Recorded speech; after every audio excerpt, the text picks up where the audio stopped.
Hola, soy Marcos, y vi con mis propios ojos cómo un millonario se reía de mi hermano de 9 años, mientras el motor de su Ferrari se moría en el paddock.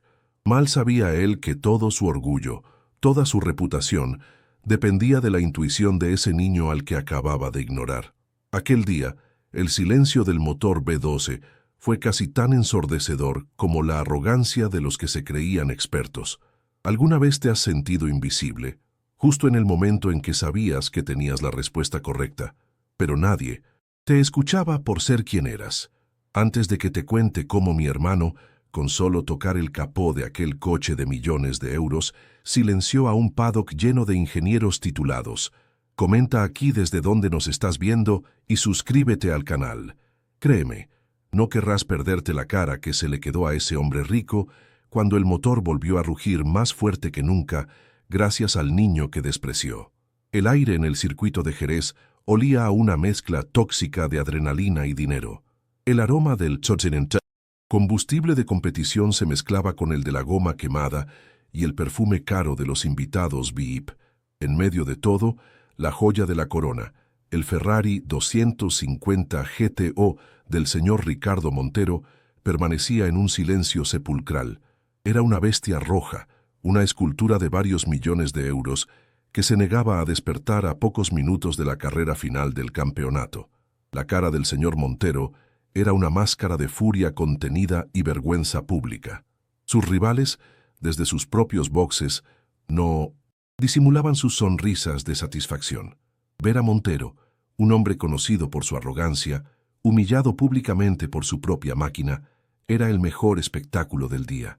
La tensión era tan densa que podías sentirla pegada a la piel, como la humedad previa a una tormenta.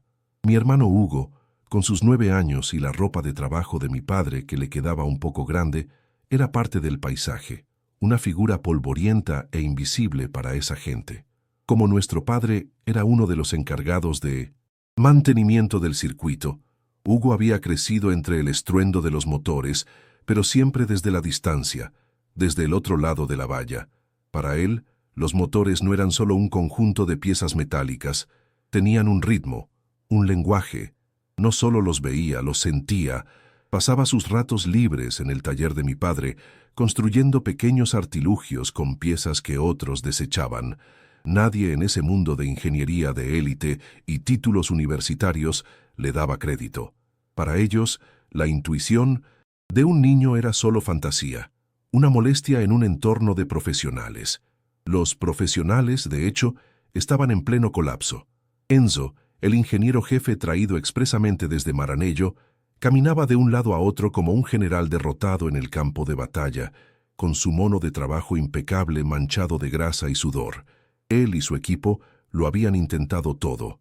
Cambiaron las bujías, recalibraron los 6 carburadores Weber dobles, revisaron el sistema de encendido y conectaron todos los aparatos de diagnóstico imaginables a esa pieza de historia automovilística. Pero el motor B12 seguía igual. Arrancaba con un tosido prometedor, pero en cuanto el señor Montero intentaba subirlo de revoluciones, rateaba, se ahogaba y moría en un suspiro patético. La conclusión final de Enzo, declarada con un gesto de impotencia, fue que el problema era un fantasma, un misterio indescifrable que no se podía resolver a tiempo. La carrera estaba perdida. Podía ver a los miembros de los otros equipos, fingiendo no mirar pero disfrutando cada segundo del desastre. El señor Montero, con el rostro pálido, parecía a punto de explotar. Su legado, su victoria contra su archirrival, se desvanecía frente a una multitud que se deleitaba con su fracaso. Pero Hugo no los miraba a ellos. Sus ojos estaban fijos en la rejilla del Ferrari, su cabeza ligeramente inclinada, como si estuviera escuchando una conversación secreta que nadie más podía oír.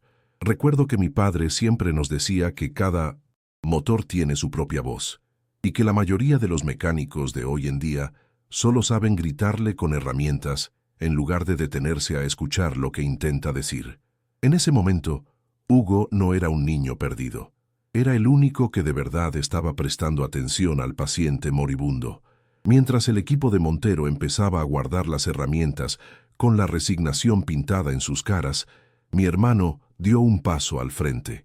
No se dirigió al señor Montero ni al arrogante Enzo.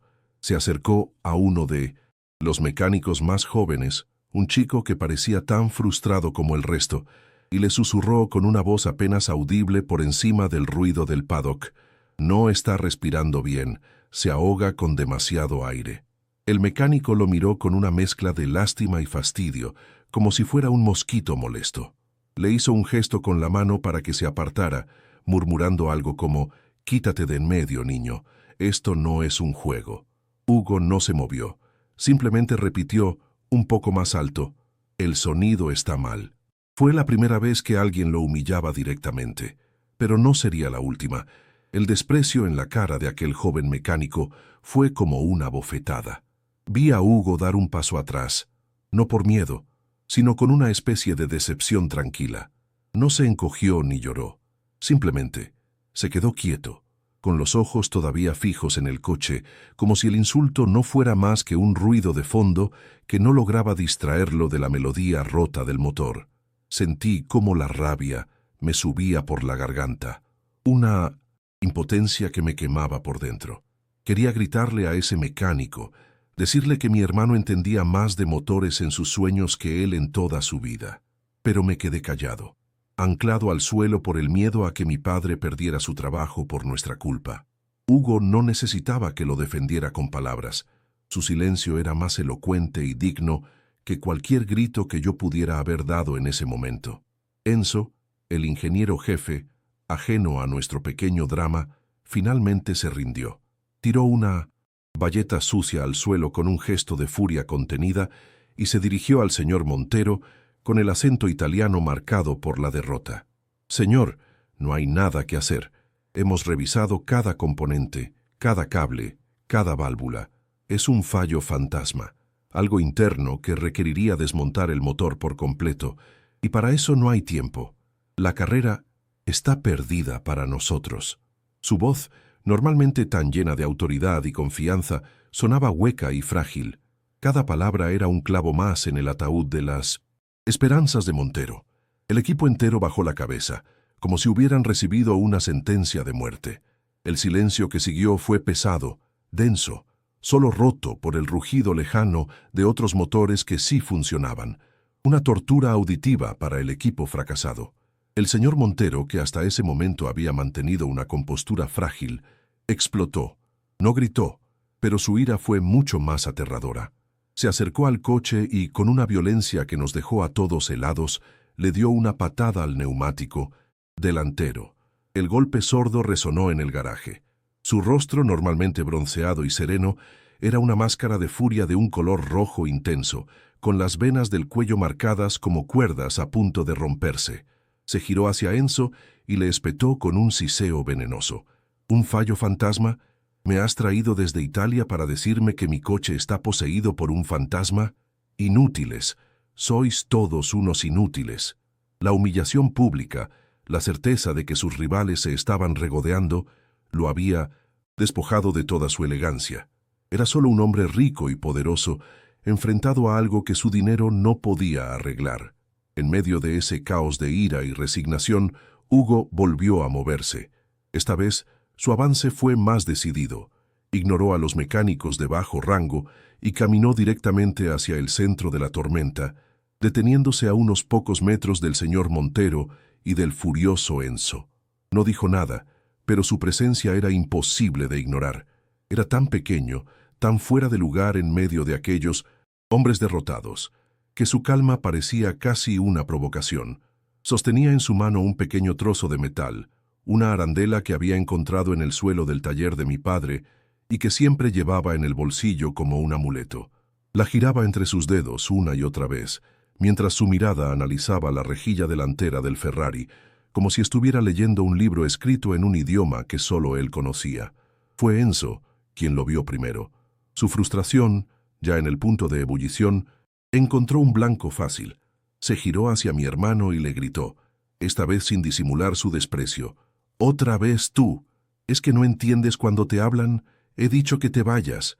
Esto es ingeniería de precisión, no un parque de juegos para niños mocosos». El grito fue tan fuerte que varias personas de los boxes vecinos se giraron para mirar. Sentí cómo mis mejillas ardían de vergüenza y rabia. Vi a mi padre, a lo lejos, hacer un gesto para que nos fuéramos, su cara pálida de preocupación. Pero Hugo no se movió. Levantó la vista del coche y miró directamente a Enzo, y por primera vez habló con una voz clara y firme que cortó el aire tenso. El problema no es un fantasma. Es un silbido que no debería estar ahí. Un silencio incómodo se apoderó del garaje. Las palabras de Hugo, tan simples y directas, chocaron contra la pared de complejidad técnica que los ingenieros habían construido. Enzo soltó una carcajada amarga, incrédula. ¿Un silbido? ¿Y tú lo has oído con tus orejas mágicas? Supongo. Por favor, llevad a este niño de aquí antes de que me vuelva completamente loco. Se pasó las manos por el pelo, al borde de un ataque de nervios, pero el señor Montero no se rió. Su ataque de ira se había agotado, dejando tras de sí un vacío de pura y absoluta desesperación. Se giró lentamente y fijó sus ojos en mi hermano. Por primera vez, no lo miraba como a un estorbo o a un mueble, sino que lo veía de verdad. Vio la ausencia total de miedo en sus ojos, la certeza tranquila que contrastaba brutalmente con la histeria de su equipo de expertos. Montero caminó hacia Hugo, ignorando las protestas de Enzo.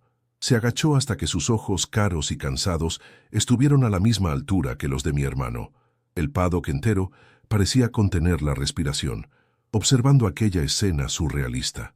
El magnate arrodillado ante el hijo de un obrero. «¿Qué has dicho?», preguntó Montero, y su voz ya no era de ira, sino de una curiosidad desesperada, la de un hombre que se ahoga y se agarra a cualquier cosa que flote. Hugo no se intimidó. Volvió a señalar hacia el motor y repitió con la misma calma: «Silba. Cuando intenta coger aire, silba. Un sonido muy fino. Por eso se ahoga». En ese instante, Montero tomó una decisión. Se levantó, miró a su ingeniero jefe con una frialdad glacial y ordenó con una voz que no admitía réplica: «Dejadle mirar. ¿Qué más podemos perder ahora?». La orden del señor Montero cayó como una piedra en un estanque silencioso, creando ondas de incredulidad y resentimiento que recorrieron todo el garaje. La cara de Enzo se transformó en una máscara de furia contenida y humillación profesional. Sus labios se apretaron hasta formar una línea blanca. Por un instante, pensé que iba a desafiar a su jefe, que iba a explotar y a mandar todo al diablo, pero en su lugar dio un paso atrás, con un movimiento rígido y casi robótico, y con un gesto de la mano cargado de desprecio, indicó a sus mecánicos que se apartaran. El mensaje era claro. Sí, el millonario quería hacer el ridículo confiando en un niño. Él no se lo impediría. El resto del equipo se quedó helado, con las herramientas en las manos, mirando de su jefe al niño, sin saber cómo reaccionar ante aquella locura. Hugo, ajeno al terremoto emocional que acababa de provocar, caminó hacia el morro del Ferrari. Su pequeña figura contrastaba brutalmente con la imponente presencia de la máquina roja. No había arrogancia en sus pasos, solo una concentración absoluta, como si él y el coche fueran las únicas dos cosas que existían en el universo. Ignoró las miradas incrédulas, los susurros de los curiosos en los boxes vecinos y la tensión palpable que emanaba del equipo de Enzo. Con una delicadeza casi reverencial, colocó sus pequeñas manos sobre el colector de admisión, una pieza de metal pulido que valía más que la casa en la que vivíamos. Luego, cerró los ojos. No era un gesto para impresionar, era su forma de apagar el ruido del mundo exterior y sintonizar con la única frecuencia que le importaba, la del motor. Enzo no pudo contenerse. Se inclinó hacia su segundo al mando, un hombretón con cara de pocos amigos, y soltó con un sarcasmo venenoso, lo suficientemente alto para que todos lo oyéramos: «Fantástico. Años de estudio en Maranello, décadas de experiencia con los motores más complejos del mundo, para que ahora nuestra última esperanza sea un niño que cree que puede curar coches con las manos. ¿Qué será lo siguiente? Vamos a sacrificar una gallina para que los dioses de la velocidad nos sonrían». La risa forzada del otro mecánico fue como echar sal en la herida abierta de mi orgullo. Quería saltar y defender a mi hermano, pero me quedé paralizado. sabiendo que cualquier movimiento en falso podría costarle el trabajo a mi padre. Hugo, con los ojos aún cerrados, no pareció oír nada, pero el señor Montero sí lo oyó. Se giró con una lentitud glacial, y la mirada que le lanzó a su ingeniero jefe podría haber congelado el infierno. No levantó la voz, pero su tono fue más cortante que un cuchillo. «Enzo», dijo, y el nombre resonó en el garaje como una sentencia. «He dicho silencio. Tu experiencia y tus décadas de estudio nos han traído hasta este punto, a la humillación pública y a una derrota segura. Este niño al menos tiene una idea. Tú, en cambio, solo tienes excusas. Así que, o aportas una solución real en los próximos 10 segundos, o te callas y le dejas trabajar». Enzo palideció. La jerarquía se había restablecido de la forma más brutal posible. El ingeniero, derrotado y humillado, bajó la cabeza y no volvió a abrir la boca. Con el silencio asegurado, Hugo abrió los ojos. No miró a Montero ni al derrotado Enzo. Se dirigió a uno de los mecánicos más jóvenes, el mismo que antes lo había despreciado, y le dijo con una voz tranquila pero firme: «Por favor, arráncalo otra vez, solo un momento, y no toques el acelerador, déjalo que respire solo». El mecánico, desconcertado, miró a Montero, quien asintió con un gesto seco. El chico tragó saliva y giró la llave de contacto. El motor B12 cobró vida con el mismo tosido agónico de antes, estabilizándose en un ralentí irregular y tembloroso, como un viejo enfermo luchando por cada bocanada de aire. El sonido era doloroso, una melodía rota que confirmaba que algo andaba terriblemente mal en su corazón metálico, pero esta vez todos escuchaban de una manera diferente. Hugo no se inmutó por el estruendo. Mantuvo su mano sobre el motor, moviéndola lentamente, con los dedos apenas rozando la superficie. No estaba mirando, estaba leyendo con la piel. Su ceño se frunció en una expresión de profunda concentración, como si estuviera descifrando un código complejo a través de las vibraciones. Sus dedos se deslizaron por los tubos de admisión, pasaron sobre los carburadores y siguieron el camino que el aire debería recorrer. De repente, su mano se detuvo. Se quedó quieta sobre un punto específico, una zona casi oculta bajo un escudo térmico, un lugar aparentemente insignificante que nadie se había molestado en revisar. Presionó ligeramente con la punta de los dedos, 1, 2 veces, y luego retiró la mano, como si el metal le hubiera contado un secreto. Levantó la vista y miró directamente a los ojos del señor Montero. No había ni rastro de duda en su cara. Señaló el punto exacto donde había estado su mano. «Es aquí», dijo con una seguridad que silenció cualquier atisbo de escepticismo que pudiera quedar. «Se siente frío. Todo el motor está empezando a calentarse, pero esta parte está fría. El silbido viene de debajo de esta placa. Es un sonido muy agudo, como un pinchazo. No es un fantasma. Es una herida. Le está entrando aire por donde no debe, y por eso se ahoga cuando le pides más. La mezcla es pobre». No era una teoría, era un diagnóstico. Había traducido una sensación, una temperatura y un sonido en una falla mecánica precisa que los expertos, con toda su tecnología, habían sido incapaces de encontrar. La reacción de Enzo fue una obra maestra de arrogancia herida. Se acercó al motor con la suficiencia de un cirujano que va a demostrar que el diagnóstico de un curandero es una estupidez. Sacó una pequeña linterna de inspección de su bolsillo y la enfocó en el punto exacto que Hugo había señalado. La luz blanca y fría barrió la superficie metálica, revelando absolutamente nada. Ni una fisura, ni un rasguño, ni la más mínima imperfección. Se irguió y miró al señor Montero con una expresión que mezclaba pena y triunfo. «Señor, con todo respeto, aquí no hay nada. Es una superficie perfectamente sellada. La termodinámica no miente. La intuición de un niño a veces sí. Estamos perdiendo un tiempo precioso en una fantasía». Cada palabra era una daga dirigida tanto a mi hermano como a la desesperación de su jefe. Pero el señor Montero ya no escuchaba la lógica de su ingeniero. Había cruzado un umbral donde la fe en los expertos se había hecho añicos. Ignoró por completo la demostración de Enzo y su tono condescendiente. Su mirada se fijó en el mecánico más joven, el mismo que había ahuyentado a Hugo antes, y su voz sonó seca como una rama rota en el silencio del garaje. «Tú», dijo señalándolo con el dedo. El chico se sobresaltó, como si le hubieran dado una descarga eléctrica. «Coge lo que sea necesario y sella ese punto, exactamente donde el niño ha dicho. No quiero oír ni una palabra más sobre termodinámica ni sobre fantasías. Quiero soluciones, aunque parezcan una locura. Hazlo ahora mismo». La orden no fue un grito, pero su intensidad hizo que todos, incluido Enzo, dieran un paso atrás. El joven mecánico se quedó paralizado, atrapado entre la orden directa del dueño y la mirada asesina de su jefe, el ingeniero. Tragó saliva, y su nuez subió y bajó visiblemente. Miró a Enzo buscando algún tipo de apoyo o contraorden, pero el italiano se había limitado a cruzar los brazos, con el rostro convertido en una máscara de piedra. La derrota profesional le impedía intervenir, pero su desprecio era palpable. El chico se volvió hacia Montero con la voz temblorosa. «Señor, ¿sellarlo con qué? No hay ninguna junta visible. Es una pieza de metal macizo. Poner cualquier cosa ahí podría dañar el acabado o incluso ser peor si se desprende algo dentro». Su pánico era genuino. Le estaban pidiendo que cometiera un acto de vandalismo técnico en una reliquia de valor incalculable. En ese momento de indecisión, mi padre, que había estado observando desde la distancia con una angustia silenciosa, dio un paso al frente.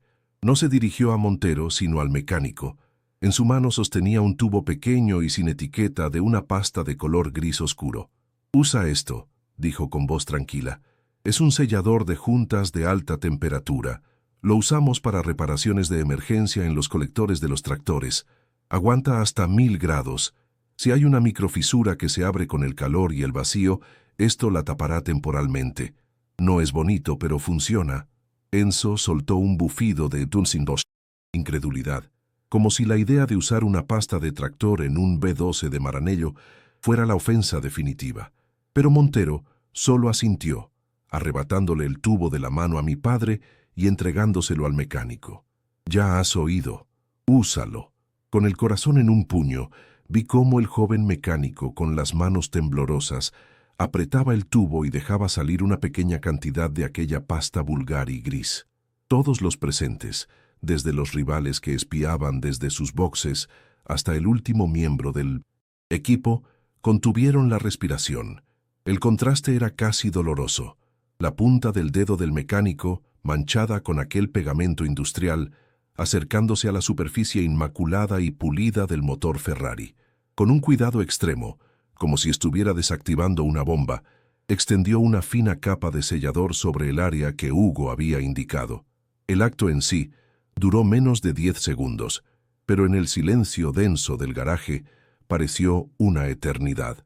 Fue un acto de fe ciega, un sacrilegio para la ingeniería y nuestra última y más ridícula esperanza.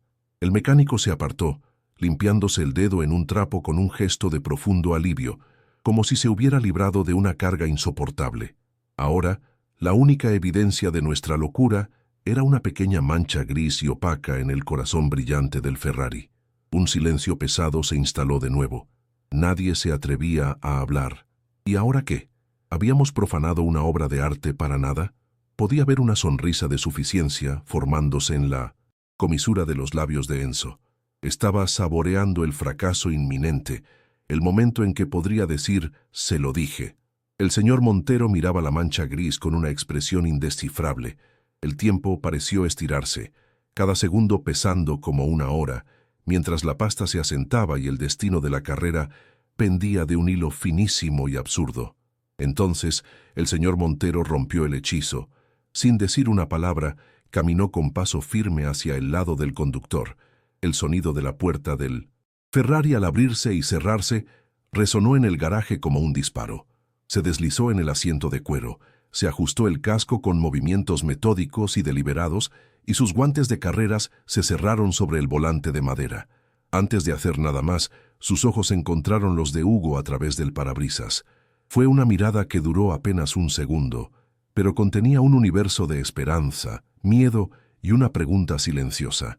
Luego, bajó la vista hacia el salpicadero. Agarró la pequeña llave de Minons Metal la introdujo en el contacto y su mano se detuvo justo antes de girarla, suspendida en el instante que definiría la gloria o la humillación total. Y entonces, Montero giró la llave. El motor de arranque gimió por una fracción de segundo, un sonido eléctrico que cortó el silencio, y luego el V12 volvió a la vida con el mismo arranque agónico y enfermizo de antes. Un tosido metálico, irregular, seguido de un ralentí tembloroso que parecía a punto de rendirse en cualquier momento. Sentí como el aire se escapaba de los pulmones de todos los que nos rodeaban en un suspiro colectivo de decepción. La sonrisa de Enzo, que había estado contenida, ahora se extendió por su rostro con una suficiencia venenosa. Era la confirmación que esperaba, la prueba de que la lógica y la ciencia prevalecían sobre la fantasía infantil. Por un instante, el mundo pareció volver a su orden cruel y predecible, y la pequeña mancha gris en el motor se convirtió en un símbolo de nuestra ridícula y fallida esperanza. Pero el señor Montero no se rindió. Su mano no se movió del volante y su pie, en lugar de retirarse, se posó con una delicadeza infinita sobre el acelerador. Apenas lo rozó. El motor protestó, amenazó con ahogarse de nuevo, pero esta vez algo fue diferente. No murió. Tropezó como un corredor que pierde el equilibrio pero consigue recuperarlo en el último instante. Montero pisó un poco más, con una confianza que no sé de dónde sacó. El sonido del V12 empezó a cambiar. El temblor se suavizó. El tosido se convirtió en un carraspeo y lentamente la nota del motor comenzó a limpiarse, a encontrar su tono. Vi la sonrisa de Enzo congelarse en su cara, reemplazada por una máscara de pura y absoluta confusión. Ya no era el sonido de un motor roto, era el de uno que estaba despertando. Entonces, con un movimiento decidido, Montero pisó el acelerador a fondo. Lo que sucedió a continuación fue una explosión, una resurrección sónica. El carraspeo desapareció, borrado por un rugido feroz, limpio y atronador que hizo vibrar el suelo de hormigón bajo nuestros pies. El V12 del Ferrari no solo funcionaba, estaba cantando. Era una sinfonía de potencia perfectamente afinada, un grito de guerra que resonó por todo el paddock, acallando el sonido de todos los demás coches. Era el sonido de la victoria, de lo imposible hecho realidad. La onda expansiva de aquel rugido no solo sacudió las herramientas en las mesas, sino que hizo añicos la arrogancia de todos los que se habían reído. El coche ya no era una escultura de metal, era una bestia viva, y su corazón latía más fuerte que nunca gracias a una mancha de pasta de tractor. Cuando el rugido cesó, un silencio atónito se apoderó del garaje. Era más pesado y elocuente que cualquier palabra. Los mecánicos del equipo de Montero miraban el motor con la boca abierta, sus ojos yendo de la mancha gris a la cara de Hugo, como si intentaran procesar un milagro. Los equipos rivales, que se habían asomado para disfrutar del espectáculo del fracaso, ahora se quedaron quietos, sus sonrisas burlonas reemplazadas por expresiones de pura incredulidad. Pero la imagen que nunca olvidaré fue la de Enzo. Estaba paralizado, pálido como un fantasma. Su universo de datos, esquemas y certezas científicas se había derrumbado en menos de un minuto. Su mirada iba del motor a Hugo, no con rabia, sino con un terror casi reverencial, como si estuviera viendo algo que desafiaba todas las leyes que conocía. Dentro del coche, Montero mantenía el motor a un régimen medio, escuchando su melodía perfecta, con una sonrisa incrédula que se adivinaba bajo el casco. Vi cómo sus ojos recorrían el panel de instrumentos. Todos los relojes, la presión del aceite, la temperatura, todo estaba perfectamente en verde. Luego su mirada se encontró con la de Enzo en el espejo retrovisor. Una mirada fría y cargada de significado. Finalmente, sus ojos buscaron a mi hermano entre la multitud. A través del cristal del parabrisas, le dedicó un lento y deliberado asentimiento con la cabeza. No fue solo un gesto de agradecimiento, fue un acto de rendición, el reconocimiento de que la sabiduría no siempre lleva un mono de trabajo con el logo de una marca famosa. A veces lleva la ropa gastada de un niño de 9 años. Tras unos segundos que parecieron una eternidad, Montero apagó el motor. El silencio que siguió fue casi sagrado. Abrió la puerta, Se quitó el casco con un movimiento lento, y su rostro, en lugar de mostrar alivio, reflejaba un asombro profundo. Salió del coche y, para sorpresa de todos, ignoró por completo a su equipo de ingenieros y mecánicos. Pasó de largo junto a Enzo sin dedicarle ni una sola mirada, como si ya no existiera. Caminó con paso firme a través del garaje, con los ojos de todo el paddock fijos en él, y se detuvo justo delante de nosotros. Se agachó, poniendo una mano grande y pesada sobre el pequeño hombro de Hugo. No dijo nada, pero en ese simple gesto había más disculpas, gratitud y respeto que en Minostint cualquier discurso que pudiera haber pronunciado. Finalmente, su voz rompió el silencio, lo suficientemente alta para que todos, especialmente Enzo y su equipo derrotado, pudieran oírla. Mirando fijamente a mi hermano, dijo: «Has escuchado lo que ninguno de nosotros fue capaz de oír. No has arreglado solo un motor, Hugo. Nos has devuelto el honor». La palabra honor resonó en el garaje, cargada de todo el peso de la humillación que acababan de evitar. Luego se levantó y se giró hacia mi padre, y por primera vez vi a un millonario mirar a un obrero no con condescendencia, sino con una admiración sincera. «Su hijo, señor», dijo Montero con una convicción que helaba la sangre, «no es un niño cualquiera, es un maestro». La humillación de los expertos era absoluta, y el triunfo silencioso de Hugo, definitivo. Aquellas palabras del señor Montero, «es un maestro», cayeron sobre el garaje con el peso de una sentencia. Enzo no dijo nada. No podía. Simplemente se dio la vuelta y, con la dignidad hecha pedazos, caminó hacia la salida del box sin mirar a nadie. No fue despedido con gritos, sino con el peor de los castigos: la indiferencia. Se marchó como un fantasma, borrado de la escena que minutos antes había dominado con su arrogancia. El resto del equipo se quedó inmóvil, mirando al suelo, como si el asfalto fuera lo más interesante del mundo. Vi a mi padre acercarse a Hugo. No le dijo nada, solo le puso una mano en la nuca y se la apretó suavemente. En ese gesto vi todo el orgullo, todo el miedo y todo el amor de un padre que acababa de ver a su hijo mover una montaña con la fe de su intuición. El señor Montero no perdió el tiempo. Con una sonrisa que por fin parecía genuina, se dirigió a mi padre.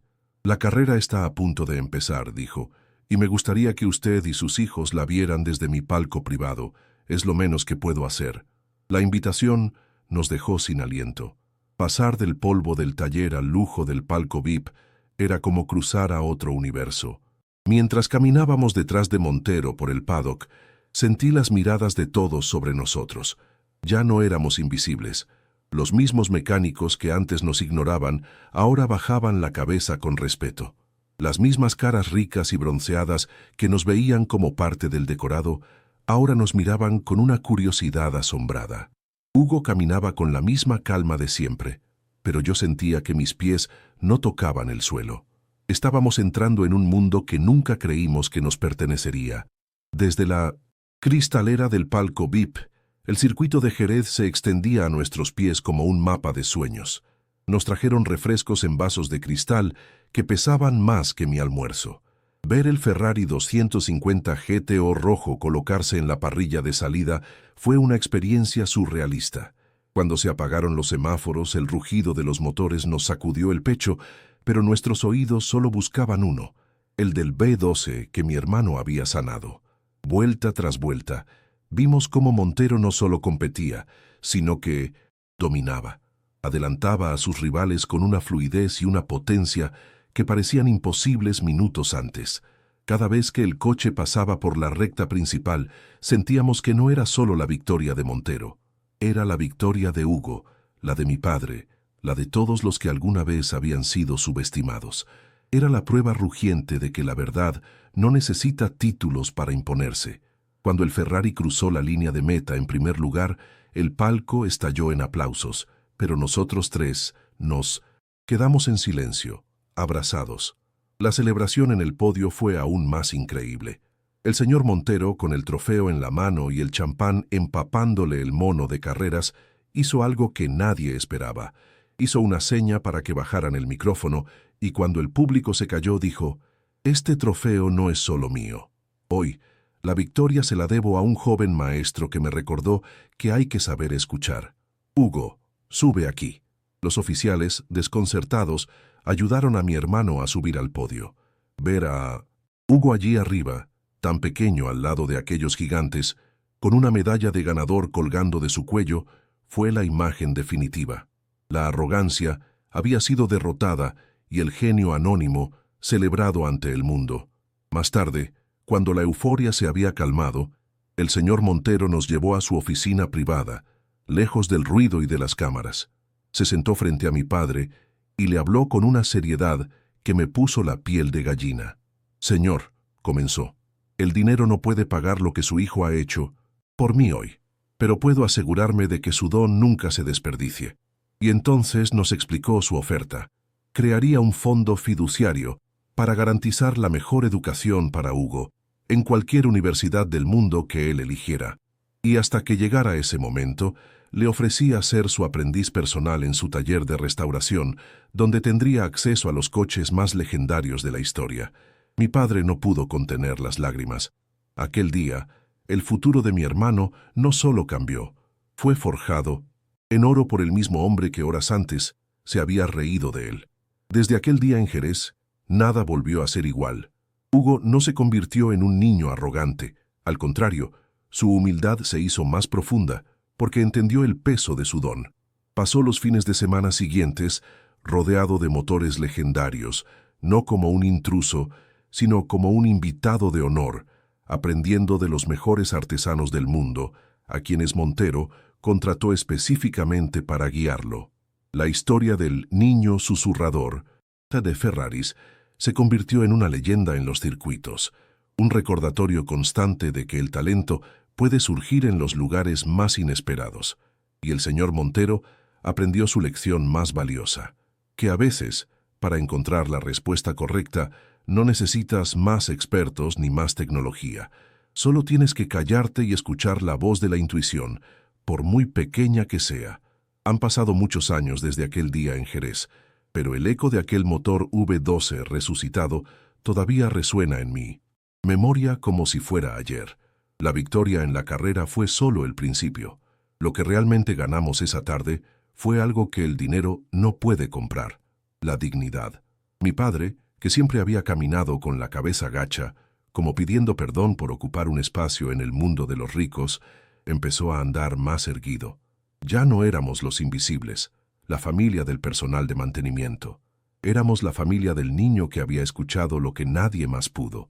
Nuestra vida no se llenó de lujos de la noche a la mañana, pero sí se llenó de un tipo de orgullo silencioso y profundo que nos cambió para siempre. Un respeto que se sentía en el aire cada vez que entrábamos en el circuito. Y Hugo, él nunca cambió en su esencia. El señor Montero le abrió las puertas de un mundo que solo habíamos visto en revistas, pero mi hermano entró en él con la misma humildad con la que entraba en el taller de mi padre. Lo vi años después, ya adolescente, con las manos manchadas de la misma grasa noble, pero esta vez trabajando en un Bugatti de los años 30.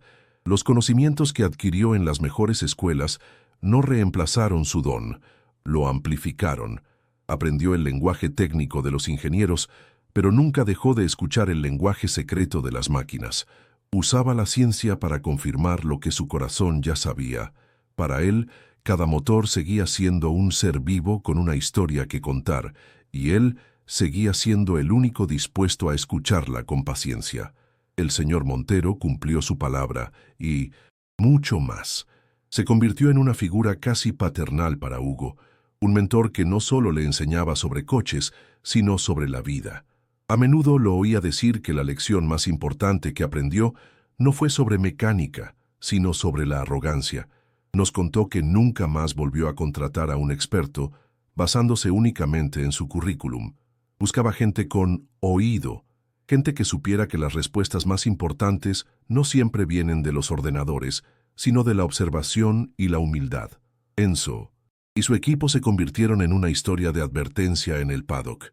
Un recordatorio de que a veces el mayor obstáculo para ver la verdad es creer que ya la conoces toda. Viendo todo aquello, entendí la lección más grande de mi vida. Vivimos en un mundo obsesionado con las apariencias, con los títulos, con el ruido. Valoramos a las personas por el cargo que ocupan o por el dinero que tienen, y nos hemos olvidado de mirar más allá. Nos hemos vuelto sordos a las voces silenciosas, a la sabiduría que no necesita gritar para ser escuchada. Aquel día, el motor de un Ferrari no fue lo único que se rompió. También se hizo añicos la idea de que el valor de una persona se mide por su edad, su ropa o su posición social. La verdad más pura y el talento más extraordinario pueden esconderse en el lugar más humilde, en el corazón de un niño, al que todos habían decidido ignorar. Si esta historia te ha recordado a alguien que necesita creer un poco más en su propia voz, o si tú mismo te has sentido invisible alguna vez, por favor, comparte este video con esa persona. A veces todo lo que necesitamos es que nos recuerden que nuestro valor no depende de la aprobación de los demás. No olvides suscribirte para encontrar más historias sobre cómo el talento silencioso puede gritar más fuerte que cualquier motor y cómo la intuición, a veces, es la herramienta más precisa de todas. Gracias por escuchar.